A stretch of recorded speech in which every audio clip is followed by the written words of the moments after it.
नमस्कार साथियों।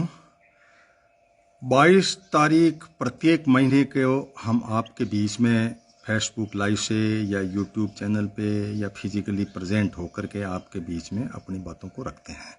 हर महीने में एक बार ग्लोबल यूनाइटेड पंचायत का ये यूट्यूब चैनल है और हनुमान राम चौधरी पेज से हम आपके सामने लाइव हैं। साथियों, आज से 18 महीना पूर्व ये 18वीं मीटिंग है। हमने बाड़मेर से ये यात्रा शुरू की थी। हर महीने किसी न किसी मुद्दे को, किसी न किसी टॉपिक को लेकर के आपके बीच में उपस्थित हुए हैं। आज आप सभी के बीच में हम अपना उद्बोधन रखें, इससे पूर्व ये बात कर दें कि जो चीज़ देश के विकास के, आम गरीब, किसान, मजदूर, गांव के लिए चलती हो, उनके बीच में हमारा चिंतन केंद्रित रहता है। और उस चिंतन को हम इस बात के लिए केंद्रित करते हैं कि इस देश के अंदर एक बहुत बड़ा नैरेटिव, एक नारा हमारे प्रधानमंत्री जी के द्वारा दिया जा रहा है और वो नारा है 2047 में भारत विकसित राष्ट्र बन जाएगा। अमृतकाल का 75वीं वर्षगांठ पर अमृतकाल शुरू हुआ और जब कोरोना चालू हुआ तो उसमें कहा कि ये आपदा में अवसर है। मेड इन इंडिया और मेक इन इंडिया का नारा दे करके और बजट भी कुछ घोषित किया गया। कोरोना के बाद में इन्होंने अमृतकाल में प्रवेश करने की एक भूमिका बांधी और अमृतकाल के इन 25 सालों में देश को विकसित राष्ट्र बनाने की नैरेटिव खड़ा किया गया। 2047 में आज 71वें वर्ष में हूँ। कब आएगा कब नहीं आएगा मैं तो नहीं देख पाऊंगा लेकिन भारत का युवा पीढ़ी इस नारे को देखेगी। और उसके अंदर जब मैंने विकसित राष्ट्र की परिकल्पना को पढ़ा कि what mean by A developed country, developed country के मायने क्या हैं, तब पता लगा कि विकास जो माना गया है वो बिल्कुल ही एक इंफ्रास्ट्रक्चर सेटअप पर या भौतिक संसाधनों पर या भौतिक सुख के आधारित माना गया है। उसको विकसित की श्रेणी में मान लिया गया है, जबकि वस्तु स्थिति यह है कि एग्रीकल्चर सेक्टर यानी कृषि का जो क्षेत्र है, पर्यावरण का जो क्षेत्र है, उसमें जब तक हम सुधार नहीं करें या उसके अंदर कोई विकास नहीं करें तो विकसित राष्ट्र की परिकल्पना हमारी अधूरी है। विकसित राष्ट्र के पैरामीटर पढ़ने के पहले मैं आपसे बता दूं कि ये पैरामीटर बिल्कुल ही एक मानव सभ्यता के लिए भौतिक सुख तो देती है, लेकिन वो सुख प्राप्त नहीं हो सकता।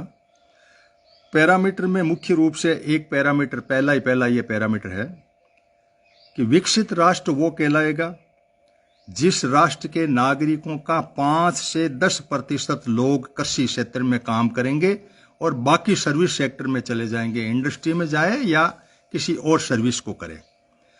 लेकिन इस इकोनॉमी के युग में, जीडीपी के एरा में, विकसित राष्ट्र के अंदर यह है कि पूरी जनसंख्या का 5% हो तो ठीक है, वरना 10% से ऊपर जनसंख्या जो है कृषि के ऊपर आधारित नहीं हो, खेती के ऊपर आधारित नहीं हो।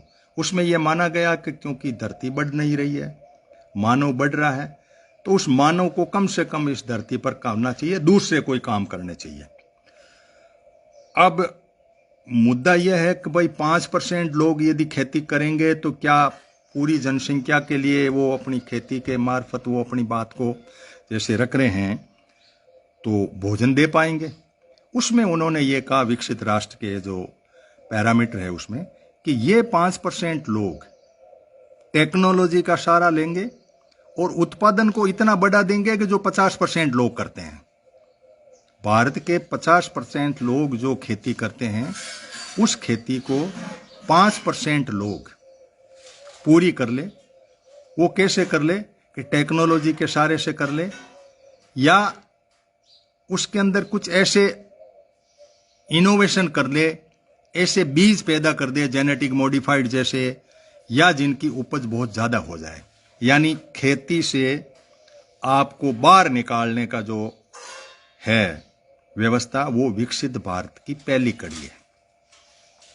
50% लोग जो आज की तारीख में हैं उनको कह दिया कि 45% आप बाहर निकलो, कोई भी मजदूरी करो, कहीं करो, मकान बनाओ, भवन बनाओ, सड़कें बनाओ, और कोई काम करो, लेकिन खेती को छोड़ो। ये विकसित भारत की पहली कड़ी है। उसके बाद में विकसित भारत ये भी कहता है, यदि आप बनेंगे विकसित भारत तो बाहर का मल्टी नेशनल कंपनीज हैं, एमएनसी है, वो आए और वो जो फोर्स एग्रीकल्चर से फ्री हो रही उनको रोजगार दे, अपना इन्वेस्टमेंट करें। ये विकसित भारत में है। आप अब विकसित भारत, हाँ, अब वापिस नेट आया है। नेट की बड़ी प्रॉब्लम है डाणी में। विकसित भारत की तरफ हम बढ़ रहे हैं, लेकिन नेट गांवों के अंदर विकसित भारत ये शहर को करेंगे, कैसे करेंगे? तो मैं कह रहा था कि एक तो एग्रीकल्चर सेक्टर से निकले हुए लोगों को बाहर की कंपनियां आए या यहाँ की कंपनियां बड़ी होकर के कहे उनको रोजगार दे, वो पैसा कमाए। उनको ये कह दिया जो एग्रीकल्चर सेक्टर में 5% या 10% लोग जो भी इन्वॉल्व हैं उनको ले दिया कि भाई आप बीजों के अंदर खाद डाल करके या टेक्नोलॉजी का सहारा लेकर के इस तरीके से आप उपजाओ कि जो 50% लोग जो आपका अन्न उपजा रहे हैं उसके बराबर आप उपजा दो। बाद में विकसित भारत के अंदर आया ट्रांसपोर्टेशन का एरा, कि ट्रांसपोर्टेशन की ऐसी सुविधाएं हो जो हर व्यक्ति को इजी अप्रोचेबल हो, व्यक्ति के साथ साथ में लॉजिस्टिक के अंदर भी इजी हो। जो कंज्यूमर हैं, यानी अनाज को कंज्यूम करने वाला है, क्योंकि अनाज के बिना तो चाहे तुम एग्रीकल्चर से 5% रखो, 10% रखो, अनाज तो सबको चाहिए। चाहे नौकरी करो, चाहे कंपनी में जाओ, कहीं भी जाओ, अनाज तो चाहिए। लेकिन अनाज वालों को कह दिया कि तुम इनसे बाहर निकलो, ये तुम भीड़ इकट्ठी कर रखी है, आप अपने छोटे छोटे ये खसी फावड़े लेके छोटा छोटा काम कर रहे हो, छोटी छोटी जोत है, इससे आप आउट हो जाओ। हम इसमें बहुत बड़े बड़े क्लस्टर बनाएंगे, 5 क्लस्टर बना दिए हैं, 50 बनने जा रहे हैं। सेब का बन गया, आम का बन गया, केले का बन गया, अंगूर का बन गया, हल्दी का बन गया। ये क्लस्टर करीब 10-12 हज़ार हेक्टर का, जो 10-20 गाँवों का एक पैकेज बना करके और कॉरपोरेट को सौंप दिया कि आप इनमें खेती करो। इनसे नहीं होता, ये छोटे छोटे फावड़े लेकर के ये इनसे काम दाम होता नहीं, मनुष्य इसको नहीं कर सकता। मनुष्य को कह दिया कि आपको जिंदा रहना है तो आप खेती को छोड़ के साइड में अपना कोई दूसरा रोजगार ढूंढो और इसको छोड़ो।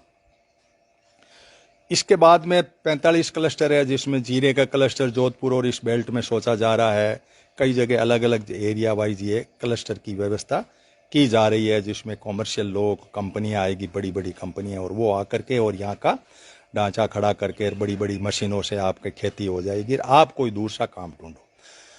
अब दूसरे काम के अंदर इन्होंने जो व्यवस्था खड़ी की है वो है कि मल्टीनेशनल कंपनीज आएगी, लेकिन उसके अंदर उन्होंने कहा कि भाई आप ऐसे काम पे नहीं जा सकते, हम आपको बुलाएं नरेगा की तरह और आप आकर के फावड़ा लेकर के बैठ गए तो वो काम नहीं चलेगा, आपको स्किल होना पड़ेगा। ये यूथ के लिए आ गया। अब स्किल होना है तो स्किल के लिए इन्होंने RSCIT सेंटर और इस तरह से स्किल के सेंटर खोल दिए। स्किल के बाद में इन्होंने कहा कि स्किल होने के बाद में इंडस्ट्री को कहा कि भाई ये लोग स्किल है, इनको आप देखो। तो उन्होंने रिजेक्ट कर दिया इस वर्क फोर्स को, जो ब्लू कॉलर वर्क फोर्स है। वाइट कॉलर वर्क फोर्स वो है जो कलेक्टर है वगैरह ये लोग हैं। ब्लू कॉलर वर्क फोर्स ये कहलाती है जो इंडस्ट्री फैक्ट्री में जाती है, एग्रीकल्चर से परे जा करके काम करती है। अब ब्लू कॉलर वर्क फोर्स जो है वो इस तरीके की ट्रेंड नहीं है या स्किल नहीं है, तो कंपनीज ने ये कहा कि हम इनको री स्किल करेंगे। तो री स्किल के लिए सरकार ने कंपनियों को फंड दे दिया कि भाई हम आपको कुछ फंड दे रहे हैं, कुछ ये फीस दे देंगे, पहले स्किल हुए थे ढंग से सीखे नहीं तो आप इनको री स्किल करो, दोबारा इनको स्किल करो। तो वो री स्किल के अंदर वो ले लेंगे ताकि उनको फोकट की नौकर मिल जाए। वो इनको थोड़ा बहुत जैसा भी काम सिखाएंगे, इंटेलिजेंट होंगे, वो कुछ सीख लेंगे, कुछ नहीं होंगे तो यूं ही डोल के वापस आ जाएंगे, क्लासें लगे जैसे वो इंडस्ट्री में जाएंगे आएंगे। री स्किल के बाद में भी इनका पेट नहीं भरा इंडस्ट्री वालों का कि नहीं साहब अभी भी ये तो ट्रेंड नहीं है, इनमें से कुछ तो हैं लेकिन बाकी सब कचरा ही है। तो इन्होंने अप स्किल का मॉडल डाला, यानी स्किल, री स्किल और अप स्किल के अंदर करके, और चौथे चरण के अंदर स्किल 4.0 का कंसेप्ट लाए। इधर इन्होंने मानव वर्कफोर्स और यूथ को कहा कि तुम तो स्किल और इस तरह से होते रहो। दूसरी तरफ इन्होंने क्या किया कि इंडस्ट्री 4.0 का एरा लाए। इंडस्ट्री 4.0 के अंदर क्या ऑटोमेशन हो गया, यानी जहाँ 100 का आदमी काम करे वहाँ 2 आदमी काम कर देंगे, ऑटोमेटिक काम होता रहेगा। जैसे इंटरनेट ऑफ थिंग्स है, यानी सारी फैक्ट्री की जो चीज़ें उनको इंटरनेट से जोड़ दी। सेठ जी आएंगे, गेट के सामने खड़े होंगे, ऑटोमेटिक गेट खुल जाएगा, अंदर जाते लाइटें लग जाएगी, सारा काम ऑटोमेटिक अंदर का हो जाएगा। या जितनी भी थिंग्स है वो ऑटोमेटिक चालू हो जाएगी। सीमेंट की फैक्ट्री है तो सीमेंट के प्लांट 1 बाई 1 इसके बाद ये हो जाएगा। इंटरनेट ऑफ थिंग्स आ गया तो एक सेठ जी की जरूरत है, वो घूमते रहे, सारी फैक्ट्री चालू हो गई, ऑटोमेशन से चालू हो गई। ऑटोमेशन के 2 आदमी है जो कंट्रोल कर रहे हैं। आपको स्किल री स्किल का लाइसेंस और सर्टिफिकेट लेके आप घूम रहे हैं। अब इसके बाद में इन्होंने रोबोट और डाल दिया, ताकि रोबोटिक तरीके से आदमी से 50 गुना काम रोबोट कर सकता है। तो उसके अंदर एक रोबोट के कंट्रोल का हो गया, ऑटोमेटिक काम चलता रहा। अब इन्होंने रोबोटिक है, स्किल है, इंटरनेट ऑफ थिंग्स हैं, ऑटोमेशन है, ये सारी चीज़ें ला करके लॉन्च कर दी। और इधर जनता को खेती छोड़ा करके कहा तुम जाओ वहाँ, वहाँ जाएं कहाँ, वहाँ तो सारा स्किल का भी नहीं, अप स्किल से भी ऊपर का मामला है, इंडस्ट्री 4.0 का मामला है। तो जाए कहाँ यूथ?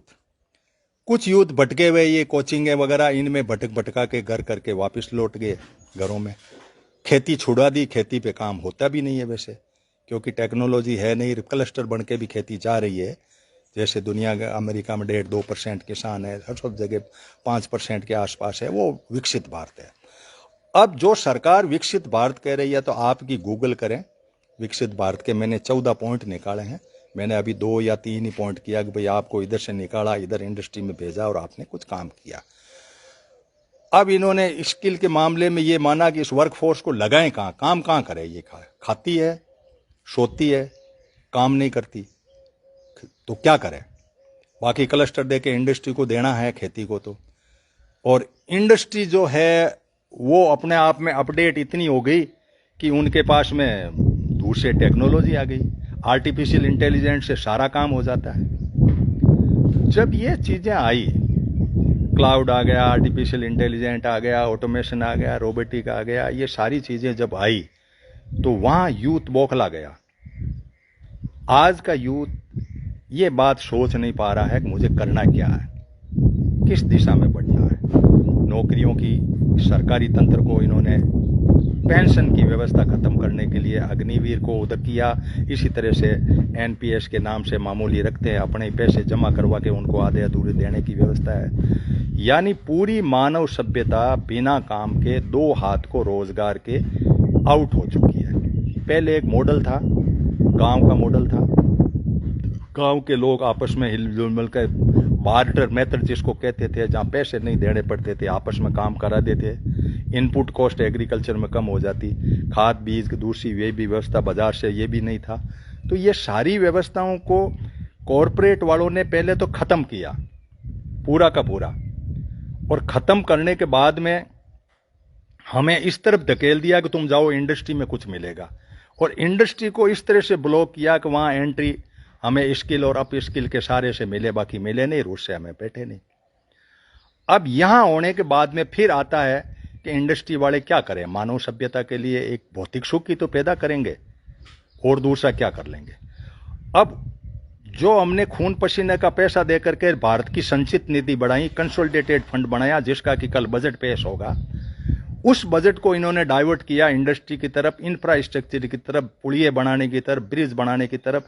8-10 फुट ऊंची सड़क जिस पे ट्रैक्टर चढ़ ही नहीं सके, एग्रीकल्चर के लिए काम नहीं आए, 100 की स्पीड से गाड़ियां चल करके और माल लेकर के, लॉजिस्टिक माल लेकर समुद्र तट पे पहुंचा दे, और वो समुद्र तट से जाकर के एक्सपोर्ट करते, एक्सपोर्ट से जो पैसे आए उससे देश की व्यवस्था चलाए और अपना शासन तंत्र चलाए। इन सब बातों को भारत जैसे देश के लिए गहराई से सोचने की जरूरत है। हर महीने की 22 तारीख को हम इन्हीं बातों को लेकर के, इसी टाइप को लेकर के और गांवों में निकलते हैं। हमने एक अलग से मॉडल बनाया, सामाजिक सहकार का मॉडल। सामाजिकता की जिंदगी जिए, सहकार का भाव हो, जो हमारे 90 साल पहले इस भारत की व्यवस्था थी, ग्राम गणराज्य या ग्राम स्वराज्य जिसको कहते हैं, उसके अंदर जो व्यवस्था थी, जो आपस में लोग सहकारी भाव से हिल मिल के जी रहे थे, उस व्यवस्था को सरकार ने ऑटोमेटिकली खत्म किया। 5 किलो अनाज दे करके, काम छीन करके, और एक बहुत बड़ी खेप खड़ी की। यूथ को उस तरीके से खत्म किया, किसानों को जो है इसमें से खेती से निकालने के उस तरीके से खत्म किया। इन सब बातों के ऊपर आप टोटल इस चित्रण को देखिए कि हमारी महिलाएं खेती में किस तरह से इन्वॉल्व थी, किस तरीके से वो लोग आउट किए गए, किस तरीके से ये टेक्नोलॉजी, जो छोटी छुटवैया टेक्नोलॉजी ला करके हमारे बीच में ट्रैक्टरों से लेकर के पशुओं को खत्म किया और कुछ किया। इस सारी बातों को यदि आप विश्लेषणात्मक तरीके से करेंगे तो ये डेमोक्रेसी का छद्म आवरण जो है, जिसको हम वोट देकर के 5 साल में तालियां पीट के नारे लगा के खुश होते हैं, उस आवरण में आपकी जो भी कमाई है, दिन भर आप तड़पते हैं, उस कमाई का कुछ हिस्सा आप कहीं न कहीं सरकार के चंदे के रूप में, इनडायरेक्ट टैक्स के रूप में आप उसको देते हैं।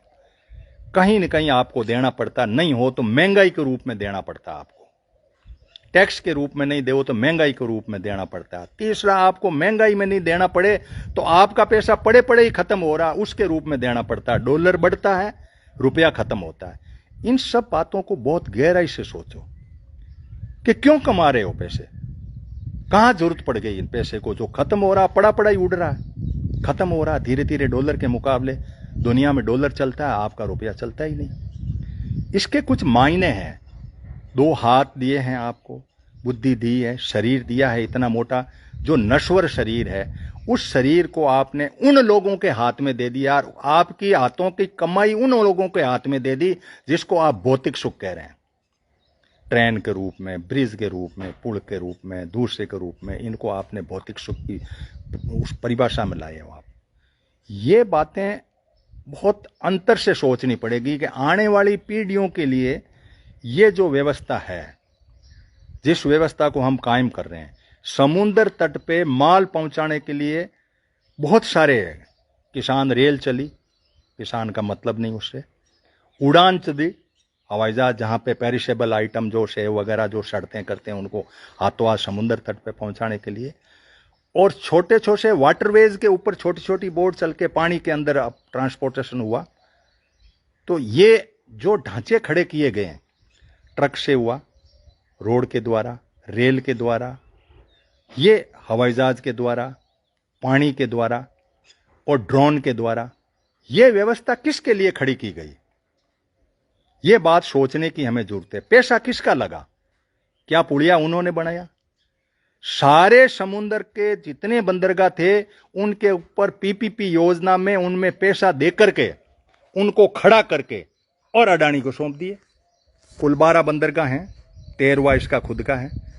5 बंदरगाह सरकार इनडायरेक्टली, डायरेक्टली इनडायरेक्टली का हमारा मतलब यह है कि कुछ काम तो ज्यादातर ठेके पे उसी के नाम है, लेकिन रक्षा के कारण से उनको रखना पड़ता है। जैसे इधर श्रीलंका की तरफ है या पाकिस्तान की तरफ है या कोई बंदरगाह चीन की तरफ थे, उनको इनडायरेक्टली थोड़े सरकार की उसमें टांग है। बाकी 100% उसके पास है। हवाई अड्डे सब उसके पास है। भाई तुमने बनाए क्यों हवाई अड्डे? इनको इतने बड़े बड़े हवाई अड्डों का एक बिल बनाया इन्होंने, मैं पढ़ रहा था कि क्लस्टर बना दिया हवाई अड्डों का, जैसे खेत का बनाते हैं ना, उससे छोटे छोटे 5 हवाई अड्डों को मिला करके उन्होंने कह दिया मेजर हवाई अड्डों को, ताकि लोन दे सके उसको। तो ये इस तरह की व्यवस्था, इस तरह के कानून खड़े करके और कुछ लोगों के हाथ में सत्ता और पैसा केंद्रित करवा देना और पूरी मानव सभ्यता को एक तरफ खड़े कर देना 5 किलो अनाज की लाइन पे। और इसमें मुझे और कोई ज़्यादा मुझे दुख इसलिए नहीं होता कि हमारे तो अंतिम चरण के लोग हैं हम तो, लेकिन यूथ का जिस तरीके से ये डायरेक्शन जा रहा है, और यूथ को अब यूथ के भी क्या है कि एक अजीबोगरीब माइंडसेट है, सरकार की नौकरी का कीड़ा ही घुसा पड़ा है। इन्होंने अपनी परिभाषा दे दी कि एक नौकरी होगी जो सरकार देगी, एक रोजगार होगा जो कंपनी देगी, एक स्वरोजगार होगा जो हम खुद पैदा करेंगे, खुद अपने आप में पैदा करो। तो स्वरोजगार के हमने आपको मुद्रा लोन दे दिया, ठेला रेडी चलाओ तो हमने आपको स्वनिधि योजना दे दी, और कुछ लोन को भी हमने इस तरह से मुद्रा लोन को 3 कैटेगरी में बांट दिया कि ये पैसे जमा करा दोगे और दे देंगे, नहीं हो तो 5 लाख तक दे देंगे, नहीं हो तो खाओ पियो और भाग जाओ और आपको दोबारा कुछ नहीं मिलेगा। अब स्वरोजगार के अंदर इन्होंने कह दिया कि आप स्टार्टअप के अंदर रजिस्ट्रेशन कराओ, स्टार्टअप में जाकर के सीए रखो, वकील रखो और जाकर के आप स्टार्टअप खड़ा करो। स्टार्टअप में बना हुआ माल लेने की सरकार की चाइना ने ऐसी व्यवस्था स्टार्टअप में की है। चाइना ने जो वर्कफोर्स थी उसको धंधे लगाया तो उसका माल बेचने की गारंटी ली गवर्नमेंट ने। मैंने कोई मान लो जूता बनाना ही शुरू किया या चप्पल बनाने ही शुरू की, मैंने देखा यार ये रबड़ टायर खरीदूं, टायर की चप्पल बना लूं मैं, सस्ती भी पड़ेगी, लोगों को काम आएगी, खेती में काम करने के सूड़ भी नहीं चुभेगी। इससे अच्छा है कि ये टायर और ट्यूब के अंदर जो चप्पल बनती है वो स्टैंडर्ड की बनती है। मेरे एक मित्र ने कहा यार ये बहुत ढंग की बनती है लेकिन चलती नहीं, यहाँ लोग बनाते नहीं, वो इनोवेशन है, लेकिन वो बिकती नहीं। बिकने के अंदर सरकार का कोई ऐसा क्राइटेरिया नहीं है जिसको अंदर भेद है। तो आप स्टार्टअप खड़ा करो, फेल। 1.25 लाख से ज़्यादा स्टार्टअप ये संख्या में बोलते हैं लेकिन 1-2% चल रहे बताइए, बाकी नहीं चलते, कोई डेटा नहीं, कोई बात नहीं। स्वरोजगार मुद्रा लोन से या रेडी आम केड़े बेच के किस तरह से करो, वो तो ऐसे ही कर लेते, पढ़ाई का क्या मतलब था, क्यों कॉलेजें ये खोली किया। अब इन सब बातों को यदि मैं देखता हूँ तो देखता हूं कि कोई ऐसी पॉलिसी नहीं जिसको विकसित भारत की परिकल्पना में लाया जाए। भाई विकसित भारत कुछ लोगों के लिए ही बनाना है, 1-2% लोग हैं उनके लिए ही बनाना है, तो आप बना लोगे। उनको तो एग्रीकल्चर की जरूरत नहीं है, एग्रीकल्चर से बाहर निकालोगे या इंफ्रास्ट्रक्चर खड़ा करोगे या टूरिज्म का आप कंसेप्ट लाओगे या कुछ भी लाओगे तो वो तो विकसित भारत कहेंगे, मीडिया वाले कह देंगे, उनकी गवाही दे देंगे, हम तालियां पीट लेंगे। लेकिन जहां 64%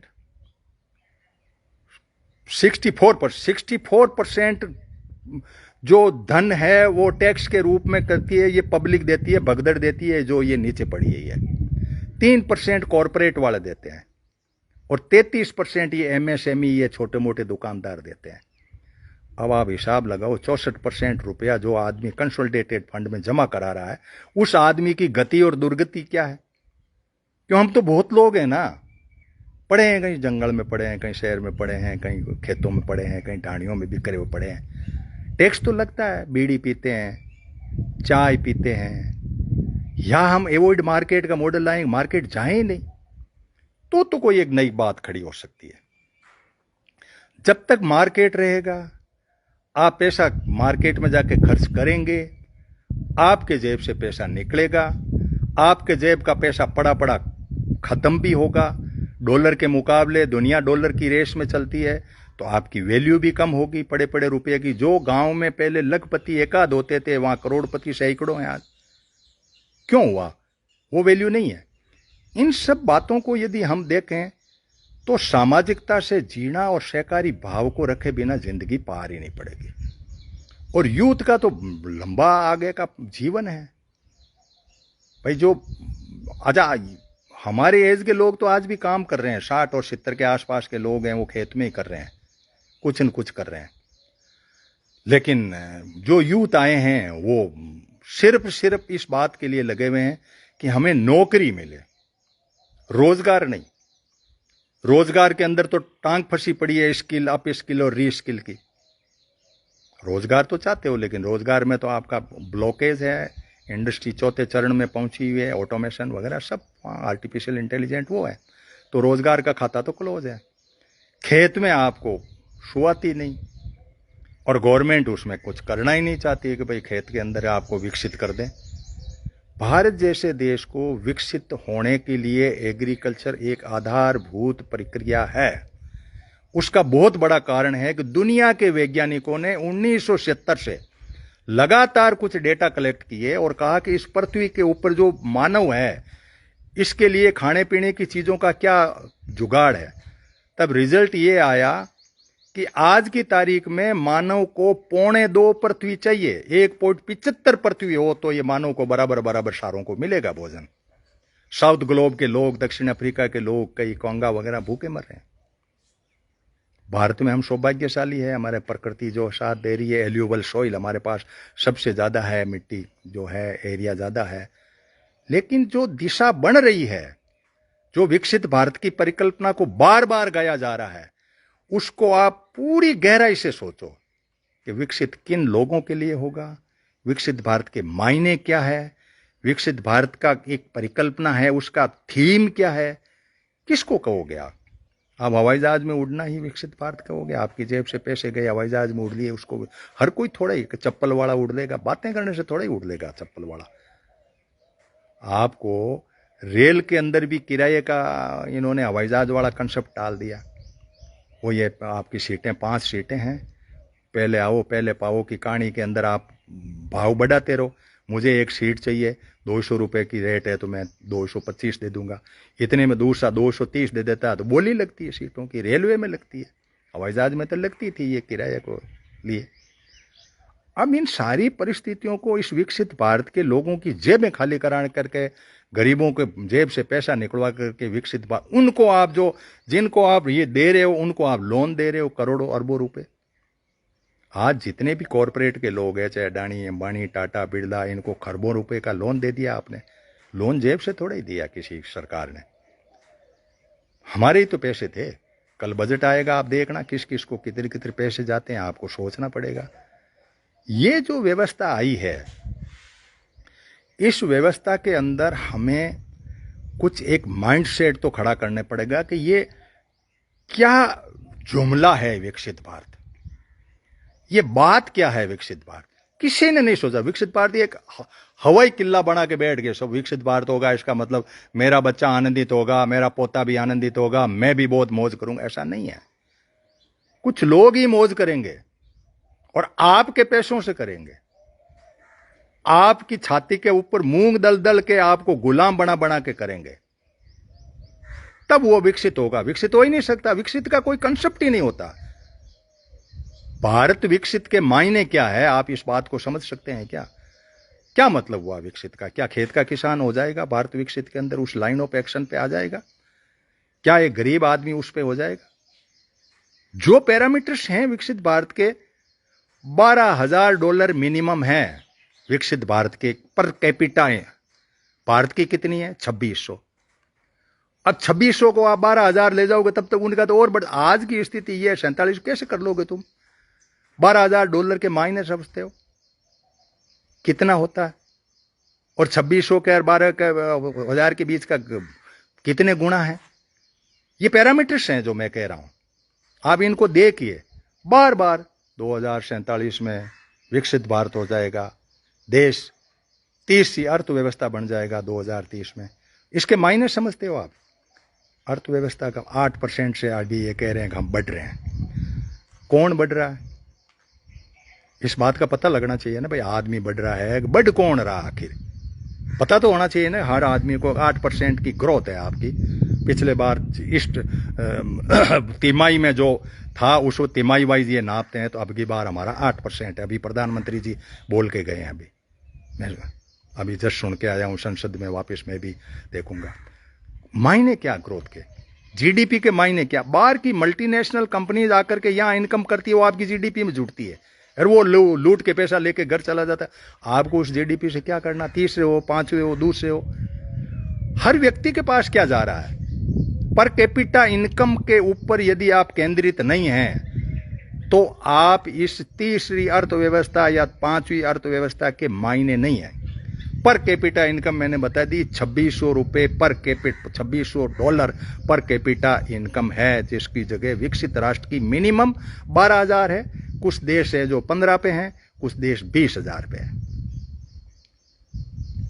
तो आप एक अनावश्यक का, भारत का मतलब कोई टुकड़ा है क्या धरती का जो विकसित होगा, उस पर पेड़ उगेंगे, फूल दिखेंगे, आनंद लेंगे? ये थोड़ा ही है। भारत के अंदर ये पशु पक्षी, जीव जंतु, हवा, पानी, पर्यावरण सब आनंदित हो तब विकसित कहलाएगा। आप पर्यावरण को तो खत्म करने पे तुले हुए। फॉरेस्ट बिल के अंदर आप टूरिज्म खोल रहे हो। फॉरेस्ट के अंदर जो बहुत तगड़ा थोड़ा कंट्रोल था, सुप्रीम कोर्ट वगैरह की दखल थी, उसको आपने हटा दिया, साइड में कर दिया। तो इन सब बातों को आप जो भी सुन रहे हैं शेयर कर दें, ताकि लोगों तक ज़्यादा बात आए। वैसे यूट्यूब ग्लोबल यूनाइटेड पंचायत पर मैं अपलोड भी करूंगा, इसको कोशिश करूंगा जितना मेरा संसाधन है, जिस लेवल पे मैं अपनी कैपेसिटी रखता हूं। तो ये जो भी नैरेटिव खड़े किए जा रहे हैं या जो भी बात, इन बातों पे आपको बहुत गहराई से सोचना चाहिए कि हम तीसरी अर्थव्यवस्था हो जाएंगे, इसके मायने क्या है। हम विकसित भारत हो जाएंगे, इसके मायने क्या है। क्या पर कैपिटा है आज खरबपतियों का 170 से बाहर पहुंच गए मिलेनियर। फिर आपका बजट जहां चाहे वो खर्च करे। कल मैं सुन रहा था प्रधानमंत्री जी को, विरासत से विकास, विरासत की 195 देश हैं कुल, जिसमें से 150 देश आए हुए हैं भारत में अभी। उनका परसों उद्घाटन था, उनका बाहर से भी आए हुए हैं। हेरिटेज, वर्ल्ड हेरिटेज में कुछ किए जाते हैं, जैसे धौलावीरा है, ये आपका पीली बंगार, ये जो इस तरह से हैं, तो इन पे खर्चा करेंगे। और $1 मिलियन की घोषणा कर दी हमारे प्रधानमंत्री जी का, हम लोगों को दे देंगे। साउथ ग्लोब में जो है उनको पता लगेगा, उनके वहाँ क्या क्या मोन्यूमेंट्स हैं उनको दिखाएंगे, उनको शिलालेख करेंगे। अरे भूख का शिलालेख कर लो भाई, दुनिया मरी पड़ी है, वातावरण तुम्हारा इतना गर्म है कि कहीं बरसात का नाम निशान नहीं है। कौन सी विकसित भारत की परिकल्पना कह रहे हो आप। इसलिए जो भी शब्द आए उसको आप बहुत गहराई से भी सोचें और बहुत गहराई से देखें कि विकसित भारत की परिकल्पना के मायने क्या है। तीसरी अर्थव्यवस्था हो जाएगी तो आपकी जेब में क्या हो जाएगा, उछल कूद हो जाएगी पैसों की। कोई ऐसी व्यवस्था खड़ी हो जाएगी जिसमें आपके बच्चे पढ़ जाएंगे, ऐसा नहीं है। ऐसी व्यवस्था की लाइन नहीं है। इंफ्रास्ट्रक्चर उन लोगों के लिए खड़े हैं जिन 2% लोगों के लिए विकसित भारत है। खेती में आपका कुछ नहीं है। खेती में तो आपका अनाज पैदा करते ही आपसे छीनने के तरीके हैं, कानून है। फोर्टिफिकेशन का मॉडल लाए कि किसान का पैदा किया हुआ अनाज, उसके अंदर आयरन नहीं है, जिंक नहीं है, B12 विटामिन नहीं है, फोलिक एसिड नहीं है, तो इंडस्ट्री वाला इसमें डालेगा। नमक पैदा किया तो उसके अंदर आयोडीन इंडस्ट्री वाला डालेगा। दूध पैदा किया किसान ने तो विटामिन D उसको अंदर इंडस्ट्री वाला डालेगा। ये व्यवस्थाएं जो है एंटी एग्रीकल्चर मॉडल पर है। भारत जैसे देश के लिए एग्रीकल्चर एसेंशियल पार्ट है, लेकिन इस विकसित भारत की परिकल्पना के अंदर हम दीवाने हो रहे हैं, सरकारों की तालियां पीट रहे हैं। किस विकसित भारत की बात कर रहे हो। मैंने वीडियो जारी किया, कमेंट भी आप करना, आप भी बता देना विकसित भारत की कोई परिकल्पना आपके ध्यान में होते ही साहब ये खुशबू फैल जाएगी इस देश के अंदर। सबको सुबह सुबह फूलों की खुशबू आती, उस तरह से हो जाएगा। बता देना मुझे भी, हम ज्यादा जिए या नहीं जिए। यूथ जो भी सुन रहे हैं आगे जाके शेयर भी करना। आप इसको बहुत गहराई से ढूंढो। मैंने इस विकसित भारत के बहुत वीडियो देखे, वो देखा, मुझे एक अलग दुनिया लगी। वो एक अलग रेस, उनके पास तो है ही नहीं ना ये चीजें। भारत के सिवाय कई देश तो है ही नहीं, जापान पानी पड़ा चारों, तो वो तो इंडस्ट्री ही पसंद करेंगे। तो आप क्यों इन लाइनों पे आप इस देश को कर रहे हो, जहां की कल्चर अलग, जो एग्रीकल्चर के नाम से है। कल्चर ही हमारी है, उसको आप क्लस्टर फॉर्म में कन्वर्ट करने की तरफ तुले हुए हैं। फोर्टिफिकेशन की टांग अड़ा के कर रहे हैं। मल्टी स्टेट कोऑपरेटिव सोसाइटी के नाम से पैक्स ला करके, FPO ला करके किसान के खेत से अनाज को छीन के आप अपने गोदाम में डालने की कवायद कर रहे हैं। ऐसे ऐसे कानून बन रहे हैं, ऐसी ऐसी व्यवस्थाएं खड़ी हो रही है कि कुछ लोगों के लिए विकसित भारत की दिशा जरूर खड़ी है। आम लोग, गरीब और इनके लिए कहीं भी विकसित भारत का कोई कंसेप्ट आ नहीं रहा है। कि मोटा मोटा कंसेप्ट है कि $600 मिलने वाला, $600 का जो है वो $12,000 पे नहीं पहुंचे, तब तक क्या पहुंचेगा। ये कई नैरेटिव कर दिए जाते हैं। विश्व गुरु, जैसे अशोक जी लिख रहे हैं विश्व गुरु, अब इन्होंने विश्व गुरु की जगह विश्व बंधु घोषित कर दिया। आपने राष्ट्रपति का उद्बोधन सुना हो तो ये कुछ सपकपा गए हैं। विश्व गुरु कहने से क्या हुआ कि कुछ लोग जो बाहर के देश थे उन्होंने कहा यार ऐसे गुरु तो मत बनो। तो विश्व बंधु शब्द काम में कुछ जिनको पता नहीं है वो लेते रहते हैं, लेकिन राष्ट्रपति के अभिभाषण को आप सुनोगे तो विश्व बंधु घोषित कर दिया। विश्व बंधु के अंदर इन्होंने जो है साउथ ग्लोब के अंदर उनको लेने का कर दिया। अब आप इंटरनेशनल एरा पे आएंगे कि हमारी छवि दुनिया में बहुत भारी है। आप किसी पड़ोस के देश के अंदर, मैं देश का विरोध नहीं कर रहा हूं, लेकिन वो ठरका नहीं है। चाहे कुछ भी मान लें हम, वो रुतबा नहीं है। चाहे हम श्रीलंका चले जाएं, नेपाल तो बिल्कुल हमारा था, बंधुत्व में था, वो नहीं है। इसके मायने क्या है कि हम बहुत बड़े माने जा रहे हैं, किस तरीके से हमारा आंकलन हो रहा है कि हमारे रेड कारपेट बिछा दिया, लोग आगे उनसे मिलने, मीडिया टीवी का टाइम है, सभी प्रधानमंत्रियों के आता था। दूसरा अब ये है कि ये बातें तो है बिल्कुल छोटी छोटी बच्चों वाली, जिसको बारात में हमारा ऐसा स्वागत हुआ और हमें वो सका, हमें शरबत पिलाया, वो वाली कहानियां नहीं। कहानी होती है प्लेटफॉर्म पर, वहां आप जाइए। ब्रिक में आपकी टांग खिंचाई है पूरी। 6 देश थे ब्रिक में, चीन ने 5 देश और घुसा दिए, भारत की छाती पे मूंग दल के घुसा दिए, 11 देश कर दिए और कोने में पड़ गए आप। ब्रिक्स में आउट हो गए। आप साउथ ग्लोब के अंदर आपने